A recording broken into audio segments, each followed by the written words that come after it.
নমস্কাৰ সকলোকে পুনৰবাৰ অন্য এটা ভিডিঅ'লৈ স্বাগতম জনাইছোঁ। আজিৰ এইটো ভিডিঅ'ত মই তোমালোকৰ এই বৰ্ষৰ এইচএছ ফাইনেল এক্সামৰ বাবে তোমালোকৰ ইংলিছ কিতাপখনৰ গোটেই লেছনৰ কেইটামান খুবেই ইম্পৰ্টেণ্ট প্লাছ কমন 2 আৰু 5 মাৰ্কছৰ কুৱেশ্যন এনচাৰৰ বিষয়ে আলোচনা কৰিম। সো তোমালোকৰ বাবে এই ভিডিঅ'টো খুবেই ইম্পৰ্টেণ্ট হ'বলৈ গৈ আছে, গতিকে তোমালোকে ভিডিঅ'টো কমপ্লিট চাবা। সো ইয়াতে মই গোটেই কেইটা লেছনৰে কুৱেশ্যন এনচাৰ আলোচনা কৰিম আৰু প্ৰথমতে মই ইয়াতে 2 মাৰ্কছৰ কুৱেশ্যনসমূহ আলোচনা কৰিম, তাৰ পিছত 5 মাৰ্কছৰ কুৱেশ্যনসমূহ আলোচনা কৰিম। ইয়াতে প্ৰথম কুৱেশ্যনটো দিয়া আছে, who was Saheb, how did he earn his living. এই কুৱেশ্যনটো খুবেই ইম্পৰ্টেণ্ট হয় আৰু প্ৰিভিয়াছ ইয়াৰৰ এক্সামতো আহি গৈছে। সো ইয়াতে কৈছে যে চাহেব কোন আছিল, তেওঁ কেনেকৈ নিজৰ জীৱিকা উপাৰ্জন কৰিছিল। ইয়াৰে এনচাৰটো হৈছে Saheb was a poor ragpicker of Seemapuri who had migrated from Dhaka as storm swept away their home and fields. His complete name was Sahebi Alam, meaning the Lord of the Universe. He used to do ragpicking to earn his living. Later in the story he got employed at a tea stall to earn money. So ইয়াতে কৈছে যে চাহেব সীমাপুৰীৰ এজন দৰিদ্ৰ ৰেগপিকাৰ আছিল, যি ঢাকাৰ পৰা প্ৰব্ৰজন কৰিছিল, যিহেতু ধুমুহাই তেওঁলোকৰ ঘৰ আৰু পথাৰবোৰ উটুৱাই লৈ গৈছিল। তেওঁৰ সম্পূৰ্ণ নাম আছিল চাহেবি আলম, অৰ্থাৎ বিশ্ব ব্ৰহ্মাণ্ডৰ প্ৰভু। তেওঁ জীৱিকা অৰ্জন কৰিবলৈ ৰেগপেকিং কৰিছিল, কিন্তু পিছত কাহিনীটোত তেওঁ টকা উপাৰ্জনৰ বাবে চাহৰ দোকান এখনত কাম কৰিছিল।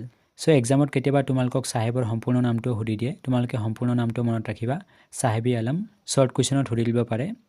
তাৰপিছত ইয়াতে নেক্সট কুৱেশ্যনটোত দিয়া আছে, হোৱাই ইজ নট চাহেব ৱেয়াৰিং চেপলছ। এই কুৱেশ্যনটোৱে ভেৰি ইম্পৰ্টেণ্ট হয়। ইয়াতে কৈছে যে চাহেবে কিয় চেণ্ডেল পিন্ধি থকা নাই। ইয়াৰে এনচাৰটো হৈছে Saheb was not wearing chappals because he can not afford any explanation even the though author says not that wearing any শ্বুজ is a tradition it is actually an excuse to explain away perpetual state of poverty. ইয়াতে কৈছে যে চাহেবে sandal পিন্ধি থকা নাছিল কিয়নো তেওঁ কোনো সামৰ্থ্য বহন কৰিব নোৱাৰে। ব্যাখ্যা, যদি লেখকে কয় যে কোনো জোতা নিপিন্ধাটো এক পৰম্পৰা, তথাপিও দৰিদ্ৰতাৰ চিৰস্থায়ী অৱস্থাক বুজাই দিয়াটো প্ৰকৃততে এক অজুহাত। তাৰপিছত ইয়াতে কুৱেশ্যনছ নাম্বাৰ 3টোত দিয়া আছে, what kinds of bangles are made in Firozabad. এই কুৱেশ্যনটো ভেৰি ইম্পৰ্টেণ্ট হয় আৰু প্ৰিভিয়াছ ইয়াৰত আহি যোৱা কুৱেশ্যনছ হয়। ইয়াতে কৈছে যে ফিৰোজাবাদত কেনেধৰণৰ খাৰু বা চুৰি তৈয়াৰ কৰা হয়। ইয়াৰে এনচাৰটো হৈছে Firozabad is famous for glass of bangles. All colours and sizes of bangles are made in Firozabad for all women of India. Every color like sunny golden, green, purple, pink, etc. of Bengals are made here. Firozabad গ্লাছৰ খাৰুৰ বাবে বিখ্যাত। ভাৰতৰ সকলো মহিলাৰ বাবে ফিৰোজাবাদত সকলো ৰং আৰু আকাৰৰ খাৰু বা চুৰি তৈয়াৰ কৰা হয়। প্ৰতিটো ৰং যেনে ৰডযুক্ত সোণ, সেউজীয়া, বেঙুনীয়া, গুলপীয়া ইত্যাদি ইয়াত তৈয়াৰ কৰা হয়। তাৰপিছত ইয়াতে কুৱেশ্যনছ নাম্বাৰ 4ত দিয়া আছে, why was little Franz in great dread of a scolding by MML on the last lesson. ইয়াতে কৈছে যে দ্য লাষ্ট লেছনত MMLৰ দ্বাৰা গালি গালাজ কৰাৰ বাবে সৰু ফ্ৰান্সে কিয় ভয় কৰিছিল। অৰ নাইবা কুৱেশ্যনছটো এনেকৈ দিব পাৰে যে why was Franz afraid when he was going to school that day. সেইদিনা স্কুললৈ যাওঁতে ফ্ৰান্সে কিয় ভয় খাইছিল। এই কুৱেশ্যনছটো যদিও বেলেগকৈ সুধিছে, ইয়াৰে মিনিং এটাই আৰু ইয়াৰে এনচাৰো এটা হ'ব। সো এক্সামত ইয়াৰে যিকোনো এটা কুৱেশ্যনছ আহিলে এনচাৰ তোমালোকে এইটোৱে লিখিবা, জাষ্ট তোমালোকে কুৱেশ্যনছটো বুজি পালেই হ'ল। ইয়াৰে এনচাৰটো হৈছে little Franz was in great dread of a scolding by MML because number 1 he was very late for school that day, number 2 he did not know the first word about participles. ইয়াতে কৈছে যে ফ্ৰান্সে MMLৰ গালিৰ পৰা বহুত ভয় খাইছিল কাৰণ number 1 সেইদিনাখন স্কুল যাওঁতে বহুত দেৰি হৈ গৈছিল, নাম্বাৰ 2 তেওঁ পাৰ্টিচিপলছৰ বিষয়ে প্ৰথম শব্দটো নাজানিছিল। তাৰপিছত ইয়াতে কুৱেশ্যনছ নাম্বাৰ 5টোত দিয়া আছে, কুৱেশ্যনছ নাম্বাৰ 5টোলৈ আগবঢ়াৰ আগতে তোমালোকক মই এটা কথা জনাই দিওঁ যে তোমালোকৰ এই বৰ্ষৰ এইচএছ ফাইনেল এক্সামৰ বাবে বিভিন্ন ছাবজেক্টৰ বিভিন্ন ধৰণৰ কমন কুৱেশ্যন এনচাৰৰ PDF ফাইলসমূহ আমি আমাৰ টেলিগ্ৰাম চেনেল আৰু হোৱাটছএপ চেনেলত আপলোড কৰি আছোঁ। সো তোমালোকৰ যদি কোনোবা এতিয়ালৈকে আমাৰ টেলিগ্ৰাম চেনেল বা হোৱাটছএপ চেনেলত জইন কৰা নাই, এতিয়াই জইন কৰি ল'বা। চেনেলৰ লিংক তোমালোকে আমাৰ ডেছক্ৰিপশ্যন বক্সত বা কমেণ্ট বক্সত পাই যাবা, বা তোমালোকে হোৱাটছএপ বা টেলিগ্ৰামত গৈও চাৰ্চ কৰিব পাৰা ৰাহুল 10M বুলি, চেনেল পাই যাবা। তাত গৈ তোমালোকে জইন কৰি ল'বা, তোমালোকৰ এক্সামৰ বাবে খুবেই হেল্পফুল হ'ব। What are the two different worlds in Firozabad. এই কুৱেশ্যনছটো ভেৰি ইম্পৰ্টেণ্ট হয়। ইয়াতে কৈছে যে ফিৰোজাবাদৰ দুখন বেলেগ পৃথিৱী কি। ইয়াৰে এনচাৰটো হৈছে according to Anees Jung there are two different worlds in Firozabad. One world is of the families of poor bangles makers, the other world is of the various circle of sahukars, middlemen, policemen, etcetera. অৰ্থাৎ ইয়াতে কৈছে যে এনিছ জাঙৰ মতে ফিৰোজাবাদত দুখন বেলেগ পৃথিৱী আছে। এটা পৃথিৱী দৰিদ্ৰ খাৰু বা চুল নিৰ্মাতাসকলৰ পৰিয়ালৰ, আনখন পৃথিৱী হৈছে চাহুকাৰ, মধ্যস্থতাকাৰী, আৰক্ষী আদিৰ বিভিন্ন বৃত্তৰ। তাৰপিছত ইয়াতে কুৱেশ্যনছ নাম্বাৰ 6ত দিয়া আছে, how did MML dress put on himself on the day of the last lesson. ইয়াতে কৈছে যে দ্য লাষ্ট লেছনৰ দিনাখন MMLে নিজৰ ওপৰত কেনেকুৱা পোছাক পিন্ধিছিল।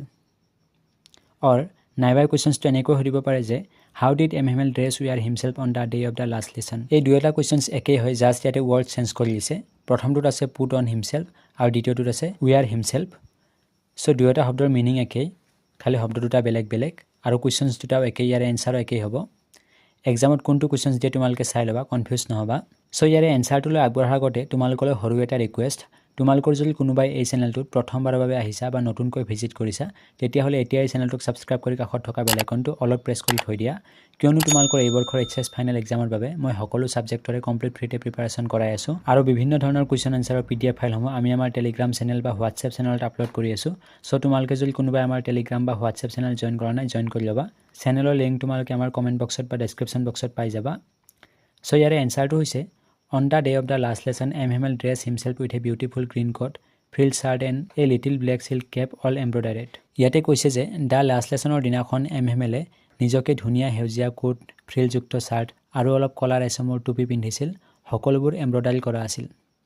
তাৰপিছত ইয়াতে কুৱেশ্যনছ নম্বৰ 7ত দিয়া আছে food is more important for survival than an identity. What does the author say ছ' about the rag পিকাৰ্ছ।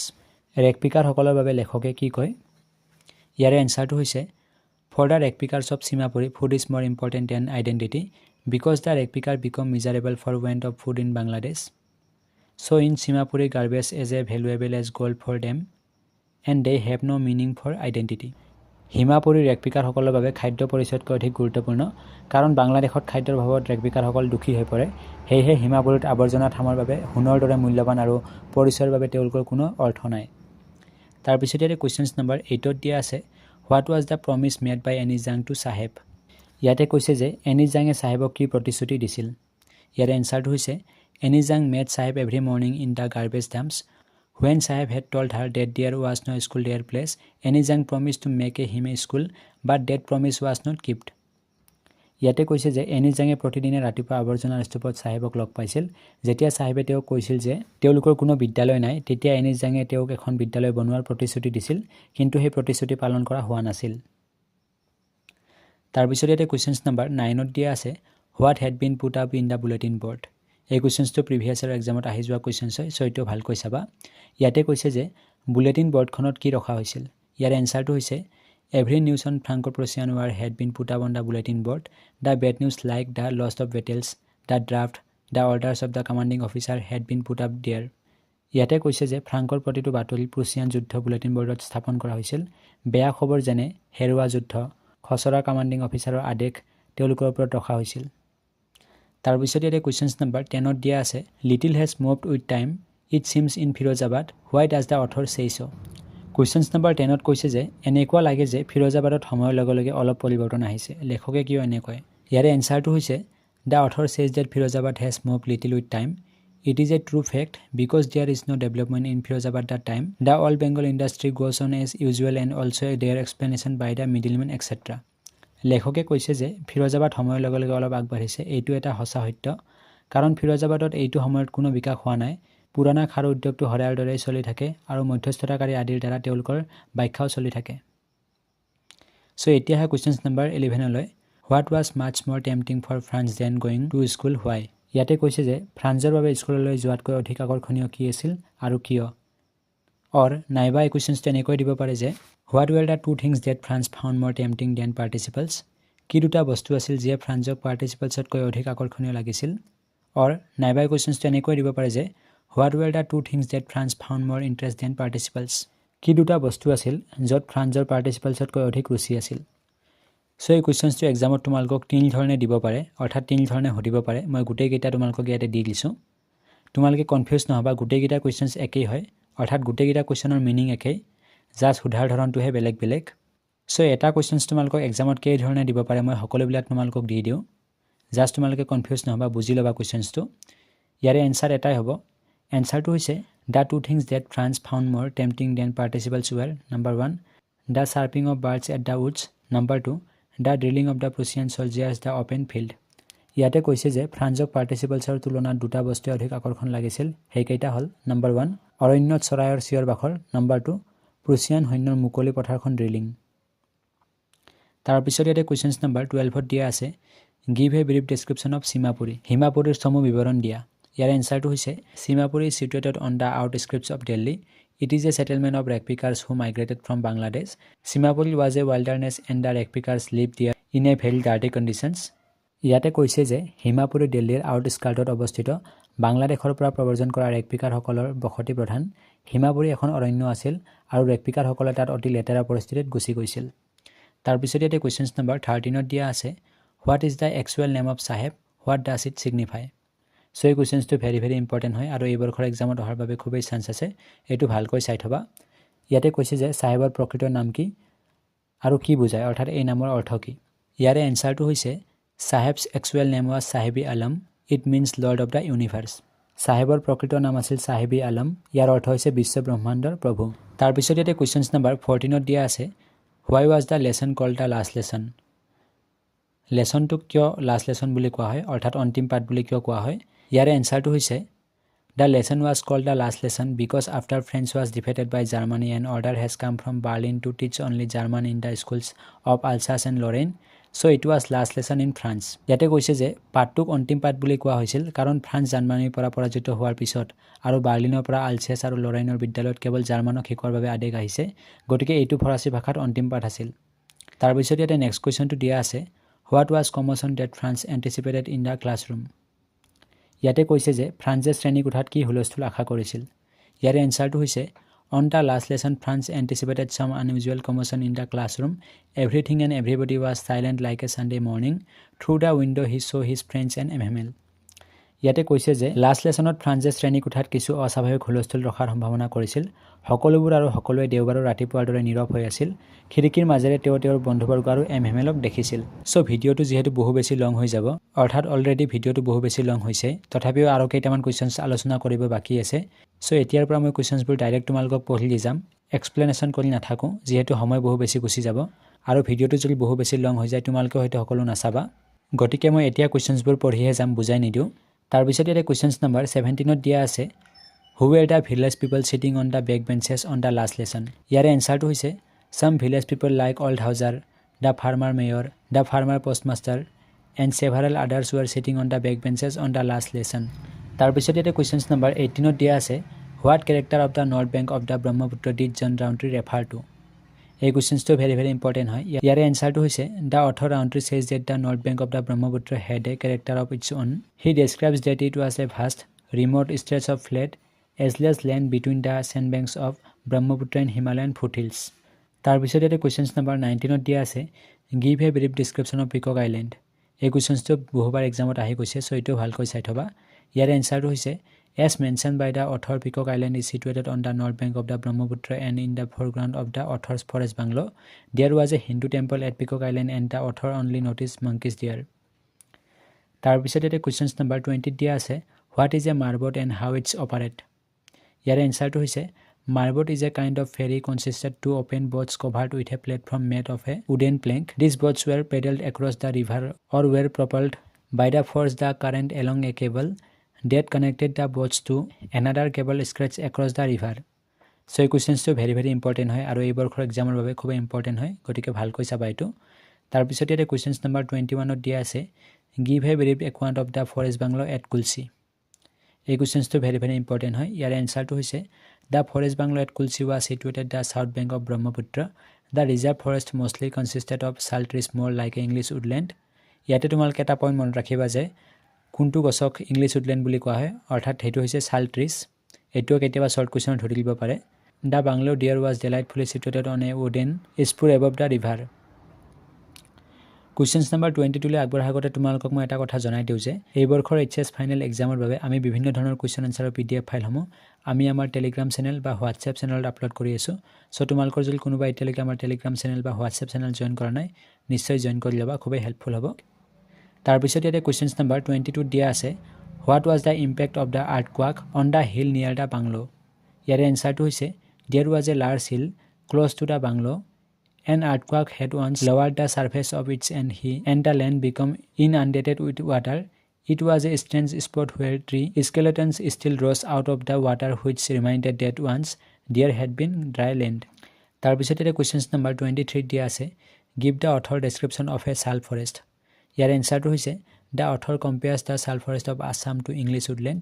The sal forest of Assam was found in the flat terrain of south bank. In this vast stretch of land the reserve forest comprising particularly sal trees were mostly in one block and the trees were skirted with villages and cultivation. তাৰপিছত ইয়াতে questions number 24 দিয়া আছে what was the belief as related to the channel that the writer mention ইয়াৰ এনচাৰটো হৈছে Roundtree mentioned about the channel dividing the Peacock Island from the mainland Guwahati was that the channel was becoming narrower with each passing year and that it would symbolize end of the British Raj if dried up completely. তাৰপিছত ইয়াতে questions number 25 দিয়া আছে What did author say about the importance of Guwahati? ইয়াৰে এনচাৰটো হৈছে The author Roundtree says that Guwahati was a significant place during his tenure in Assam as it serve as an entry point to people who wanted to travel to Assam. In his time, people traveling to Calcutta and Shillong or to districts further up to the valley, they had to pass through Assam on their way. তাৰপিছত ইয়াতে questions number 26 দিয়া আছে Give a brief account of the forest bungalow at Rajapara. এই কুৱেশ্যনটো very important হয় এই বৰ্ষৰ এক্সামৰ বাবে so এটো ভালকৈ চাবা ইয়াৰ এনসাৰটো হৈছে The Rajapara forest bungalow was equally delightful and charming like the one at Kulsi which served the needs of The author Roundtree but bed slept in the roof of the bungalow for which she had bad experience. তাৰপিছত ইয়াতে questions number 27 দিয়া আছে What is Ficus elastica? এইটো very important হয় ইয়াৰ এনসাৰটো হৈছে Ficus elastica also called as the rubber pig, rubber bus, rubber tree or Indian rubber bus is a species of plant in the fig genus. It is native to northeast India, Nepal, Bhutan, Burma, China, Malaysia and Indonesia. It belongs to family Moraceae. তাৰপিছত ইয়াতে questions number 28 দিয়া আছে Why is Rajkumar Shukla described as being resolute? এই কুৱেশ্যনটো very important হয় নাইবা এনেকৈ দিব পাৰে কুৱেশ্যনটো Who was Rajkumar Shukla? Why was he described as being resolute? এই কুৱেশ্যনটো এক্সামত দুই ধৰণে দিব পাৰে সো তোমালকে চাই লবা কি ধৰণে দিয়ে ইয়াৰ এনসাৰটো হৈছে Rajkumar Shukla was a poor sharecropper of Champaran district. Rajkumar Shukla is described as being resolute because he asked Gandhi to visit Champaran to help the peasants, but Shukla did not leave him and waited till Gandhi was free. তাৰপিছত ইয়াতে questions number 29 দিয়া আছে Why did Gandhi agree to a settlement of 25% refund to the farmers? এইটো very important হয় আৰু previous year examত repeat হোৱা questions হয় so এইটো ভালকৈ চাবা ইয়াৰ এনসাৰটো হৈছে Gandhi agreed to a settlement of 25% refund to the farmers because according to Gandhi the amount of the refund was not important, but more important was that the landlords had been obliged to surrender part of the money and with it part of their prestige. তাৰপিছত ইয়াতে আজিৰ ভিডিঅ'ৰ একেবাৰে শেষৰটো কুৱেশ্যনত দিয়া আছে How was a solution to problem of indigo sharecroppers of Champaran found? এই কুৱেশ্যনটো very important হয় ইয়াৰ এনসাৰটো হৈছে In principle when the British asked Gandhi how much they had to pay to farmers, Gandhi asked only 50%, but later on when they offered 20% refund, Gandhi agreed and thus a solution to the problem of indigo sharecroppers come out.